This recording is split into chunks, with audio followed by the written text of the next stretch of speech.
आज आपण महाशिवरात्री विशेष कुठलीही पूर्वतयारी न करता झटपट तयार होणारी उपवासाची रेसिपी बघणार आहोत.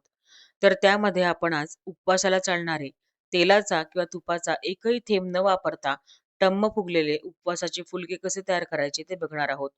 आणि शिवाय त्याच पिठापासून आपण टम्म फुगलेल्या करकरीत पुऱ्या देखील आज मी तुम्हाला करून दाखवणार आहे. हे फुलके अगदी तासनतास तसेच मऊसूत असे राहतात. त्यामुळे डब्यात नेण्यासाठी सुद्धा उत्तम अशी रेसिपी आहे. सोबतच जोडीला रस्सेदार असा बटाट्याचा उपवासाचा रस्सा कसा बनवायचा ते देखील बघणार आहोत. आजच्या आपल्या रेसिपीमध्ये वापरलेले सगळे पदार्थ महाशिवरात्रीच्या उपवासाला चालतात. नमस्कार मंडळी, मी रुचा आपणा सर्वांचे खमंग खानदेशीमध्ये मनापासून स्वागत करत आहे. तर मग सुरुवात करूया आजच्या आपल्या रेसिपीला. सर्वप्रथम आता आपण साबुदाणा भाजून घेणार आहोत. तर त्यासाठी आपल्याला 1 कप साबुदाणा मी घेतलेला आहे, कारण मी आज दोघेही प्रकार तुम्हाला करून दाखवणार आहे.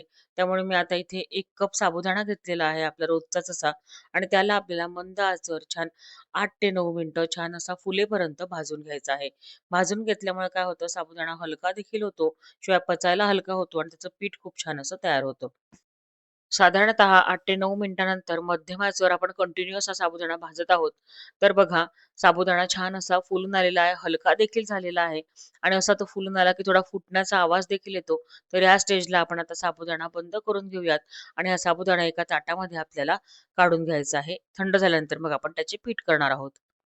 साबुदाणा थंड झालेला आहे. साबुदाण्याचे आता आपण पीठ करायला घेऊयात. त्यासाठी माझ्याकडे मॅजिक बुलेट नावाचं ब्लेंडर आहे. त्यामध्ये अतिशय छान असे पदार्थ बारीक होतात. थोडेसे मसाले देखील असतात, तरी ते सुद्धा बारीक होतात. लिंक मी आपल्याला डिस्क्रिप्शन बॉक्समध्ये देत आहे. तुम्ही तुम्ही परचेस करू शकता.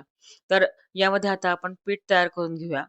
बघा, अगदी छान बारीक असं पीठ अगदी मिनिटाभराच्या आतच यापासून तयार होतं.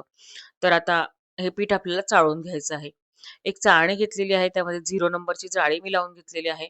या मैद्याच्या चाळणीने आपण अगदी बारीक असं हे पीठ चाळून घेणार आहोत आणि जाड राहिलेला वरचा पोर्शन पुन्हा मिक्सरमध्ये टाकून पुन्हा त्याला बारीक करून पुन्हा एकदा आपण त्याला चाळून घ्यायचं आहे. पीठ आपलं अगदी छान बारीक असं गाळून रेडी झालेलं आहे. अगदी छान फाईन पीठ गाळून घेतल्यामुळे फुलके आणि पुऱ्या दोघंही टम्म अशा फुगतात. तर पुढे आपण यासाठी बाइंडिंगसाठी आपण बटाटा टाकणार आहोत. बटाटा आपल्याला अवश्य टाकायचा आहे, किंवा बटाटा जर आपल्याला नसेल चालत, काही कारणाने डायबिटीज असेल किंवा वेट लॉससाठी आपण खात नसाल, तर याऐवजी आपल्याला रताळा घालायचा आहे. रताळा सुद्धा उकळून घ्यायचा आहे आणि बटाट्याऐवजी आपण रताळा देखील घालू शकता. तर छान असे हे बटाटे किसून घ्यायचे आहेत. किसून घेतल्यामुळे एकसंध असे पीठ आपल्याला भिजवता येते. बटाटे किसून रेडी झालेले आहेत. त्यामध्ये आपण थोडीशी कोथिंबीर घालणार आहोत. चालत असेल तर घातली तर चालेल, किंवा तुम्ही स्किप देखील करू शकता. थोडीशी कोथिंबीर घातल्यानंतर पुढे आपण हिरव्या मिरचीचा ठेचा घातलेला आहे बघा.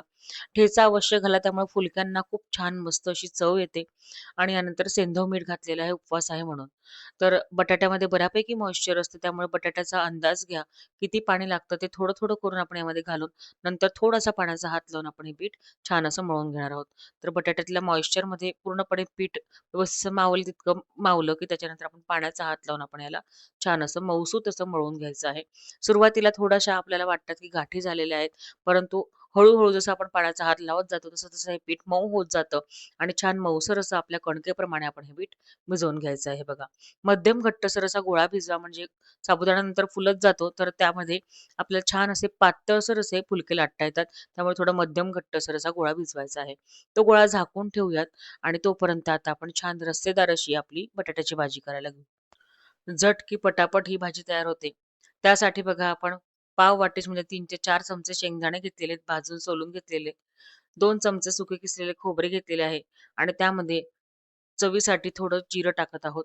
त्याचं आपण कोरडं असं वाटण तयार करून घेणार आहोत. तर कोरडं असं वाटण तयार करून घेतल्यानंतर इकडे आपण भाजीला फोडणी देऊन घेणार आहोत. आपण कुकरमध्ये पटापट अशी भाजी करणार आहोत. त्यासाठी 2 टेबलस्पून मी शेंगदाणा तेल घेतलेलं आहे. तुपाचा देखील आपण वापर करू शकता. 2 टेबलस्पून शेंगदाणा तेल गरम झालं की पुढे त्यामध्ये आपण 1 टीस्पून जिरं फुलवून घ्यायचं आहे. जिरं छान फुलून आलं की त्यामध्ये आपण पुढे म्हणजे तयार केलेली जी आता आपण पूड होती, मगाशी तयार करून घेतलेलं खोबरं आणि दाण्याची जी आपण पूड तयार करून घेतली होती, ती आपण घालून घेऊया. ती थोडीशी अगदी अर्धा मिनिटभर परतवून घ्यायची आहे मंद आचेवर, म्हणजे भाजीची चव खूप खमंग अशी लागते. छान आता सगळं परतून रेडी झालेलं आहे. त्यामध्ये बेडगी मिरचीचं तिखट घातलं आहे, 1 टेबलस्पून, आणि अर्धा चमचा आपलं रोजचं तिखटवालं जे तिखट आहे ते घातलेलं आहे. छान असं याला मिक्स करून घ्यायचं आणि अगदी 15 ते 20 सेकंदच याला छान असं आपण तिखटाला देखील या दाण्यांच्या कुटामध्ये होऊ देणार आहोत. यानंतर बटाटा छान मी चिरून घेतला होता. मध्यम आकारामध्ये पाण्यामध्ये भिजत घातला होता. जेणेकरून तो काळा पडायला नको. तो सुद्धा आपण यामध्ये घालून घ्यायचा आणि पटकन याला आपण छान असं एक मिक्स करून घ्यायचं. सगळे मसाले बटाट्यांना व्यवस्थित कोट झाला, की आपण यामध्ये पुढे आपण यामध्ये गरम पाणी घालायचं आहे. गरम पाणीमुळे भाजीची चव खूप सुरेख अशी लागते. तर गरम पाणीच घाला म्हणजे तर्री देखील छान येते. गरम पाणी घालायचं आहे. आवश्यकतेनुसार आपण गरम पाणी घातले आहे यामध्ये. पुढे सेंधव मीठ घालत आहोत चवीसाठी. सगळं छान असं मिक्स करून घ्यायचं आहे. बघा, आपण हवा तेवढा छान असा पातळसर असा याचा रस्सा ठेवलेला आहे. हे बघा. आणि यानंतर आपण याचं कुकरचं झाकण लावून घ्यायचं आहे आणि कुकरचं झाकण लावून आपण याचे साधारणतः मध्यम आचेवर 2 ते 3 शिट्या काढून घ्यायच्या आहेत. म्हणजे अगदी मऊसूत असा बटाटा शिजण्यासाठी मदत होते. कुकर आता उघडून घेऊयात. बटाट्याची लाल भाजी आपली तयार झालेली आहे उपवासाची. हे बघा, अगदी रस्सेदार अशी झालेली आहे. बटाटा जर आपण पाहिला तर संपूर्णपणे व्यवस्थित शिजला गेलेला आहे. उपवासाची रस्सेदार अशी भाजी आपली तयार झालेली आहे. पिठाचा गोळा छान असा मुरला गेलेला आहे. तर आता त्यातला एक छोटासा गोळा आपण काढून घेऊया. अगदी छान असा थोडा मळून-मळून एकसारखा करून घ्यायचा आहे. आज मी एकाच पिठापासून तुम्हाला फुलके आणि पुऱ्या दोघंही पदार्थ करून दाखवणार आहेत. तर सर्वप्रथम आपण फुलका करून घेऊयात. साबुदाण्याचं पीठ त्याला छान असं घोळून-घोळून थोडं लावून घ्यायचं आहे. एकदाच लावायचं सुरुवातीला, नंतर आपल्याला हे पीठ लावायचं नाहीये. हवा तेवढा पातळ आपण हा फुलका लाटून घ्यायचा आहे आणि तो सरसर जसं सरकतो आणि साबुदाण्याला देखील वाक असतो आणि बटाट्याला देखील वाक असतो. तर अगदी छान पातळसर असा आपण हा फुलका लाटून घ्यायचा आहे. हे बघा, छान पातळ असा लाटून झालेला आहे आपला फुलका. हा आपण आता गरम तव्यावर टाकून घेऊया. आजच्या ठिकाणी मी मध्यम टू हाय केलेली आहे आणि त्यावर आपण आता फुलका नेहमी आपण पोळी जशी भाजतो त्याप्रमाणे भाजून घ्यायचा आहे. हे बघा, एक बाजू झाली, दुसरी बाजू सुद्धा उलटवून घेऊयात. खूप छान, अगदी हलके आणि छान असे हे फुलके तयार होतात. ही रेसिपी नवीन आहे. तुम्ही सुद्धा नक्की ट्राय करून बघा. साबुदाण्याचं पीठ जर नसेल चालत तर तुम्ही ऐवजी राजगिराचं पीठ देखील घालू शकता. तर हे बघा, दुसऱ्या बाजूने आपण फुलकं उलटवल्यानंतर आपण बघू शकता अगदी पुरीसारखा मस्त फुग्यासारखा टम्म असा हा फुगत आहे आणि प्रत्येक फुलका ह्या पद्धतीने टम्म असा फुगतो. हे बघा, अगदी नरम छान असा तयार होतो. तोंडात टाकताच विरघळतो. इतका सुंदर आणि सुरेख चवीचा हा फुलका तयार होतो. फुलका आपण काढून घेऊया. दुसरा फुलका सुद्धा मी तुम्हाला दाखवते. हे बघा, दुसरा फुलका सुद्धा अगदी छान पातळसर असं लाटलेला आहे आणि तो सुद्धा त्याच पद्धतीने टम्म असा फुगत आहे.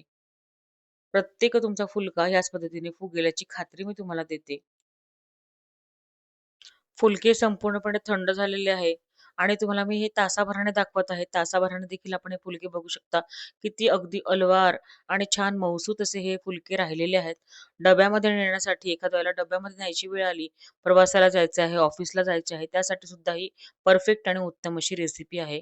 बघा, अगदी छान मस्त असे मऊसूत असे फुलके झालेले आहेत. तर पुढे म्हणजे ज्यांना पुरी भाजीचा बेत करायचा आहे, त्यांनी उपवासाची पुरी देखील करू शकता ह्याच सेम पिठापासून. तर आपण पुरी करून घेऊयात. पातळसर अशी छान पुरी लाटून घ्यायची आहे. याला खाली पीठ लावायचं नाही. थोडं तेलच आपण लावून दाखवलेलं आहे बघा. दाखवल्याप्रमाणे आपण तेल लावायचं आहे आणि पातळसर अशी पुरी नेहमीप्रमाणे लाटून घ्यायची आहे. गरम तेलामध्ये सोडून घेऊ.